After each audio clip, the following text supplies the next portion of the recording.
August నెల 26వ తారీఖు 2026 సంవత్సరం బుధవారం నాడు మకర రాశి దినఫలితాల గురించి తెలుసుకుందామండి.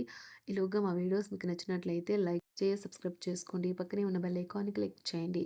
ఇప్పుడు మనం వీడియోలోకి వెళ్ళిపోదాం. ముందుగా మకర రాశిలో ఉండే నక్షత్రాలు వచ్చి ఉత్తరాషాఢ నక్షత్రం 2, 3, 4 పదములు, శ్రవణ నక్షత్రం 1, 2, 3, 4 పదములు, ధనిష్ట నక్షత్రం 1, 2 పదములు ఉంటాయి.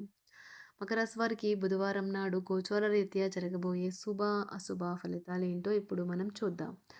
మకర రాశి వారికి బుధవారం నాడు గర్భవతులకు అంతగా మంచి రోజు కాదు. అయినా వారు నడిచేటప్పుడు మరింత జాగ్రత్తగా ఉండాల్సిన అవసరం ఉన్నది. చాలా రోజులుగా రుణాల కోసం ప్రయత్నిస్తున్న మీకు ఈరోజు బాగా కలిసి వస్తుంది. బహుకాలంగా ఎదురు చూస్తున్న ఒక శుభవార్త దూరపు బంధువు నుండి అందడం వల్ల మీ కుటుంబం అంతటికీ ప్రత్యేకించి మీకు సంతోషాన్ని కలిగించగలదు. మీ వృత్తిపరమైన శక్తిని మీ కెరియర్ పెరుగుదలకి వాడండి. మీరు పని చేయబోయే చోట ఫుల్ వీడియో కావాలంటే వీడియో కింద లింక్ పెట్టాను. క్లిక్